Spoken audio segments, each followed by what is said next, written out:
Hello students, today's topic is Punjab Maharashtra Cooperative Bank and the concept of small finance bank. Student आप लोगों ने सुना होगा RBI invited from private banks and financial companies to take over the Punjab Cooperative Bank, Punjab and Maharashtra Cooperative Bank. And now the Centrum Financial Services in joint venture with Bharat Pay have decided to take over the Punjab Maharashtra Cooperative Bank. Student ये जो news है Punjab and Maharashtra cooperative bank जिसको decide किया गया small finance bank में बदलने का, तो आज के इस वीडियो में मैं आपको ये पूरा इशू बताऊंगी और ये जो डिसीजन लिया गया आरबीआई के द्वारा, ये डिसीजन किस एक्ट के अंतर्गत लिया गया और स्मॉल फाइनेंस बैंक का कॉन्सेप्ट क्या है। तो चलिए स्टार्ट करते हैं student. Punjab and Maharashtra bank, student Punjab and Maharashtra bank काफी हाईलाइट हुआ था। अगर आप याद करें सितंबर 2019 पंजाब एंड महाराष्ट्र बैंक जो कि एक अर्बन कोऑपरेटिव बैंक है, पंजाब एंड महाराष्ट्र बैंक को सितंबर 2019 में आरबीआई के द्वारा इसके मैनेजमेंट को भंग किया गया था और एक अपना एडमिनिस्ट्रेटर नियुक्त किया गया था। तो सबसे पहले तो मैं आपको ये बताऊंगी कि RBI has the power, RBI किसी भी बैंक के मैनेजमेंट को भंग करके एक एडमिनिस्ट्रेटर की नियुक्ति कर सकता है। RBI can supersede the management of urban cooperative bank, state cooperative bank and district central cooperative bank. Student DCCB और CCB दोनों एक होते हैं। तो देखो सबसे पहले मैं पंजाब एंड महाराष्ट्र बैंक के बारे में आपको कुछ बताऊं। Punjab and Maharashtra bank student ये शहरी सहकारी बैंक है। दो तरीके के सहकारी बैंक होते हैं ना, एक ग्रामीण सहकारी बैंक और एक शहरी सहकारी बैंक। तो Punjab and Maharashtra cooperative bank is an urban cooperative bank or simply it is called primary cooperative bank. ठीक है, प्राथमिक सहकारी बैंक इसको हम कह सकते हैं। तो सितंबर 2019 में इसके मैनेजमेंट को आरबीआई ने भंग किया था। तो आरबीआई ऐसा कर सकती है अगर आरबीआई को लगता है कि किसी बैंक के द्वारा कुछ ऐसी इलीगल प्रैक्टिसेस की जा रही हैं या कुछ ऐसा कंडक्ट किया जा रहा है जो कि इनके डिपॉजिटर्स के हितों के खिलाफ है। जिन लोगों के पैसे इसमें हैं, जो डिपॉजिटर इसके हैं, अगर इनके द्वारा किसी भी तरीके का ऐसा काम किया जा रहा है जो इनके डिपॉजिटर्स के हितों के खिलाफ है, तो आरबीआई इनके एडमिनिस्ट्रेशन को भंग कर सकती है और अपना एक एडमिनिस्ट्रेटर नियुक्त कर सकती है। And this is done as per the banking regulation act 1949। ठीक है, तो ये तो मुद्दा था 2019 के सितंबर का, जब इसके प्रबंधन को भंग करके एक प्रबंधक नियुक्त किया गया आरबीआई के द्वारा। और अभी Centrum financial services joint venture with BharatPe, तो जो जैसा मैंने आपको बताया स्टूडेंट कि RBI invited bids from private banks and financial companies. RBI के द्वारा निजी बैंकों से भी और वित्तीय संस्थाओं से भी ये बिडिंग मांगी गई कि आप Punjab and Maharashtra cooperative bank को कन्वर्ट कर सकते हैं स्मॉल फाइनेंस बैंक में। तो अभी right now Centrum financial services who will decide and then publish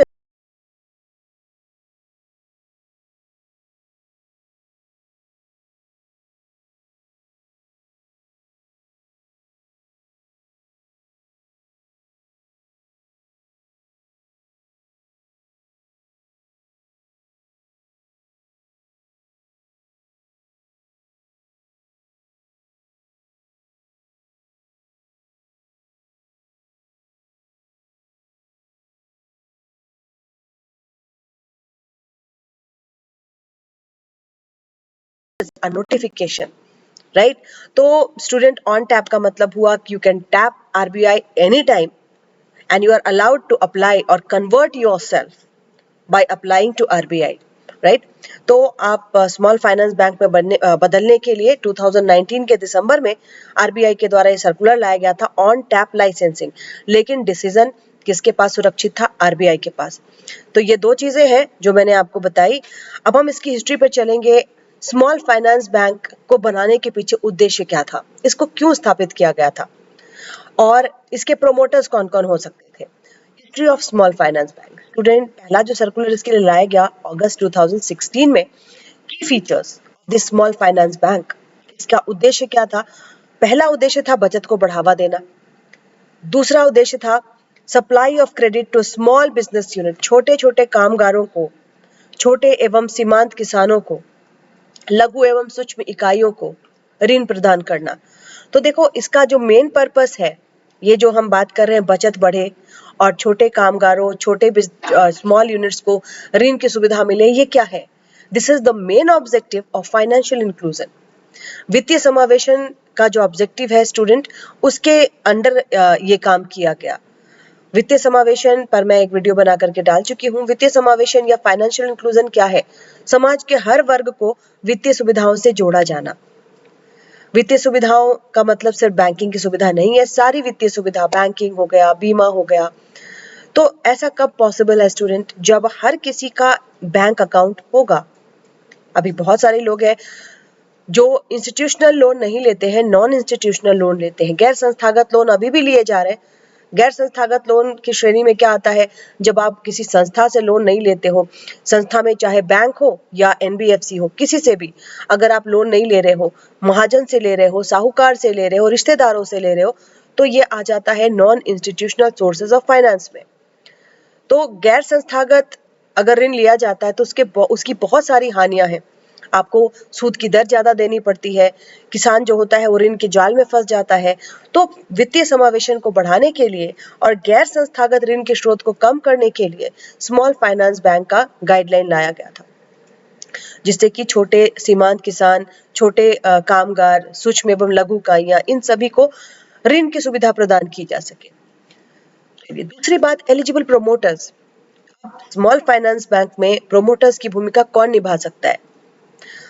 जैसा आप देख सकते हो, रेसिडेंट, इंडिविजुअल्स, प्रोफेशनल्स, कोई भी।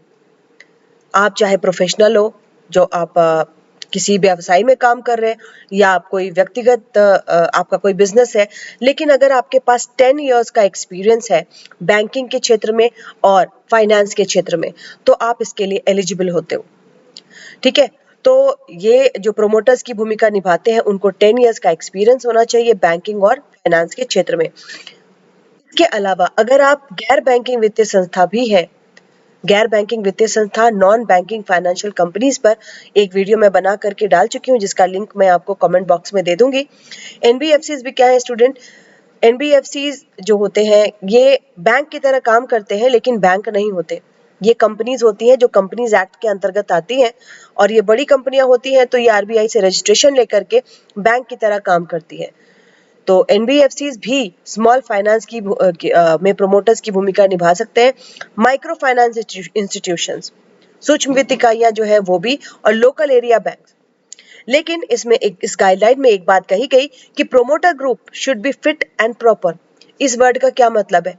फिट एंड प्रॉपर का मतलब, अगर आप स्मॉल फाइनेंस बैंक की तरह से काम करना चाहते हो, उसके प्रोमोटर की तरह काम करना चाहते हो, तो पिछले 5 साल में आपके द्वारा किसी भी तरीके की वित्तीय अनियमितता नहीं की गई है ना? आपका रिकॉर्ड जो है, your record should be very sound. आपका जो रिकॉर्ड है फिट एंड प्रॉपर होना चाहिए, किसी तरह की वित्तीय अनियमितता पिछले 5 सालों में ना देखी गई हो। ठीक है, तो आप एज अ प्रोमोटर काम कर सकते हैं। स्कोप ऑफ एक्टिविटी जो मैंने बता दिया, स्मॉल फाइनेंस बैंक को स्टूडेंट बनाया गया था micro and small industries, unorganise sector, small business unit, small and marginal farmers. जो इस तबके के जो भी लोग हैं उन सभी को ऋण की सुविधा अच्छे से मिल सके, और जो मेन पर्पस था वो था फाइनेंशियल इंक्लूजन, समाज के हर वर्ग को वित्तीय सुविधा से जोड़ देना। 2019 में ऑन टैप लाया गया। ऑन टैप लाइसेंसिंग का मतलब, you can tap RBI any time to get converted in small finance bank. लेकिन जैसा मैंने बताया कि ये डिसीजन आरबीआई का होता है कि स्मॉल फाइनेंस बैंक का लाइसेंस किसको देना है, राइट? तो देखो, पहले जो सर्कुलर लाया गया था 2016 में, और 2019 में जो ऑन टैप लाइसेंसिंग की बात की गई, इन दोनों में कुछ अंतर था। पहले जो स्मॉल फाइनेंस बैंक का सर्कुलर लाया गया था, उसमें मिनिमम रिक्वायरमेंट कैपिटल की 100 करोड़ थी, और 2019 वाले में minimum worth requirement was 200 crore. तो ये 100 करोड़ का इसमें इंक्रीमेंट किया गया। अगर आपको स्मॉल फाइनेंस बैंक बनना था तो 2016 के सर्कुलर में 100 करोड़ की रिक्वायरमेंट थी, लेकिन 2019 में जो ऑन टैप लाइसेंसिंग की बात की गई, इसमें इसको बढ़ा करके 200 करोड़ कर दिया गया। तो ये मेन डिफरेंस था दोनों का। ठीक है, अच्छा स्टूडेंट, अभी जैसे पेमेंट बैंक जो है, payment bank can apply for conversion into small finance bank after 5 year of operation. Payment bank या भुगतान बैंक से आप सभी परिचित हो। सारे ट्रांजैक्शन आजकल उससे होते हैं, जैसे पेटीएम है, आपको एयरटेल भी है, इसके अलावा जो हम गूगल पे करते हैं या फोन पे करते हैं, तो ये सारे जो भुगतान बैंक है ये भी स्मॉल फाइनेंस बैंक में कन्वर्ट होने के लिए अप्लाई कर सकते हैं, अगर इन्होंने पेमेंट बैंक बनने के बाद 5 साल सक्सेसफुल ऑपरेशन अपना किया है, 5 साल लगातार अच्छे से इन्होंने अपना काम चलाया है, इस पर किसी भी तरीके की अनियमितता का आरोप नहीं लगा है, इनका जो लिक्विडिटी है ये भी ठीक ठाक रहा है, तो ये भी अप्लाई कर सकते हैं। ठीक है, तो ये एक general permission to open banking outlet from the date of commencement of operation. तो स्टूडेंट, ये जो ऑन टैप है और इसके पहले वाला, इसमें जो मेन अंतर है वो फाइनेंशियल डिफरेंस है। पहले 100 करोड़ की रिक्वायरमेंट थी और अभी इसको बढ़ा करके 200 करोड़ कर दिया गया। ये कुछ लिस्ट मैंने आपके लिए दिया है आरबीआई के साइट पर। अभी ये 10 बैंक है जो स्मॉल फाइनेंस बैंक की तरह काम कर रही हैं। AU small finance bank, capital small finance bank, Fincare, Equitas, ESF, Suryoday, Ujjivan, Utkarsh, north east small finance bank and Jana small finance bank, जिसमें आपने जन स्मॉल फाइनेंस बैंक का नाम बहुत बार सुना होगा, काफी चर्चा में आता भी है ये। तो स्टूडेंट, ये जो मैंने आप लोगों के लिए आज सीरीज बनाई है, ये सीरीज हमारी करंट अफेयर ऑफ इकोनॉमी की है, जो मैं पहले भी ला दी थी। करंट अफेयर, देखो, इकोनॉमिक्स को आप करंट अफेयर से सेपरेट नहीं कर सकते। इकोनॉमिक्स के ये जो टॉपिक है वो करंट अफेयर के लिए भी बहुत जरूरी है। तो ये सीरीज मैं लगातार जारी रखूंगी, और ऐसे कोई टॉपिक जिस पर आप जानना चाहते हो या डिस्कशन करना चाहते हो, तो वो आप कमेंट बॉक्स के माध्यम से मुझ तक पहुंचा सकते हैं। और ये जो मैंने वीडियो आपके लिए बनाई है, ये यूपीएससी के लिए, जेआरएफ के लिए, यूजीसी नेट के लिए, आप सभी के लिए जरूरी होगी। ठीक है, तो आज के लिए इतना ही स्टूडेंट, थैंक यू।